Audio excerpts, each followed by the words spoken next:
यार तो कल्ब में धड़के एपिसोड 22 लास्ट। वो उसे बांधे बाहर लाए तो उसको इस हाल में देखकर शहराम का दिल कटा था। सेठ, छोड़ दे उसे वरना बहुत बुरा होगा तेरा। शहराम की आवाज़ सुनकर उसने ज़ोर से उसे पुकारा। दिल, मैं आ गया हूँ, कुछ नहीं होगा, डरना नहीं है, मैं हूँ ना। वो खुद बंधा हुआ था लेकिन फिर भी उसे तसल्ली दे रहा था। खोलो पट्टी, सेठ ने हुक्म दिया तो एक आदमी ने दिल की पट्टी खोली। शहराम को यूँ बंधे देखकर रो दी। अब भी टाइम है एसीपी, माफ़ी मांग लो, तुम दोनों को आसान मौत दूंगा। कभी नहीं, ये ख्वाहिश तो तुम्हारी कभी पूरी नहीं होगी। तुम्हारी मर्ज़ी एसीपी। चलो आज तुम सबकी ईद है, जो चाहो कर लो इस छोकरी के साथ। वो अपने आदमियों से बोला तो दिल की जान ही निकल गई। उससे पहले कि कोई आगे बढ़कर दिल को हाथ लगाता, धड़ाधड़ गोलियों की बौछार हुई। एकदम हमले से सेठ और उसके आदमी बौखला गए थे।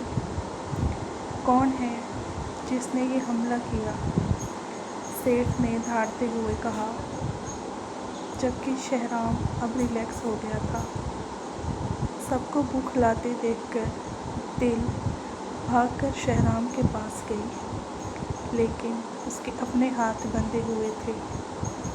दिल, तुम ठीक हो? वो मुसलसल अपने हाथों को रस्सियों से आज़ाद करने की कोशिश कर रहा था। मुझे बहुत डर लग रहा है शहराम, वो डर गई थी। यहाँ आओ, मेरे सीने से लग जाओ, डर नहीं लगेगा। शाबाश, आ जाओ।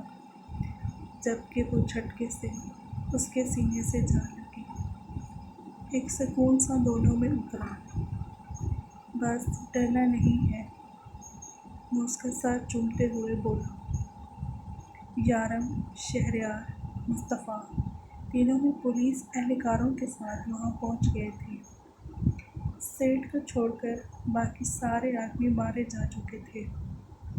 भाई, सेठ को नहीं मारना, उसे मैं खुद मारूंगा। हाथ खुलते ही उसने दिल को कसकर सीने से लगाया। कुछ नहीं हुआ, तुम जाओ भाई के साथ घर, मैं अभी आता हूँ। वो उसका सर चूमते उसे यारम के हवाले किए, खुद सेठ की तरफ बढ़ा, जबकि यारम दिल को सीने से लगाए वहाँ से निकल गया। भागो सेठ। शहराम अपना रिवॉल्वर अपने एक एहलकार से लेते बोला। मतलब तुम क्या करना चाहते हो एसीपी? सेठ डरते हुए बोला। भागो, वो ज़ोर से बोला तो सेठ डरते हुए भागा। अभी वो कुछ ही दूर गया था जब 3 से 4 गोलियां उसके आर पार हो गईं और सेठ वही दम तोड़ गया। सर, सेठ को मारने के ऑर्डर्स नहीं थे, एक एहलकार परेशान होते बोला। हमने सेठ को पकड़ा लेकिन उसने भागने की कोशिश की, जिसकी वजह से इनकाउंटर में मारा गया। शहराम ने कहा तो सब मुस्कुरा दिए। वो लाश उनके हवाले करता वहाँ से निकल गया। 5 माह बाद आज घर में खूब गहमा गहमी थी, क्योंकि आज शहराम और दिल के साथ साथ यारम और ताहिर की भी शादी थी। सब कुछ अल्लाह के हुक्म से निपट गया था, लेकिन हमेशा की तरह दिल और यारम को हानि बहुत ज़्यादा आई थी। लेकिन वो फ़ोन पर हर रस्म में शरीक हुई थी। आज फिर वो उसके कॉलेज के बाहर खड़ा उसका वेट कर रहा था। आप यहाँ? وہ اسے یہاں دیکھ کر حیران ہوئی۔ جی میں یہاں۔ وہ آج 5 ماہ بعد واپس آیا تھا۔ اس ڈاکٹر کی گواہی اور ثبوت کی وجہ سے آج رقیہ بیگم جیل میں تھی۔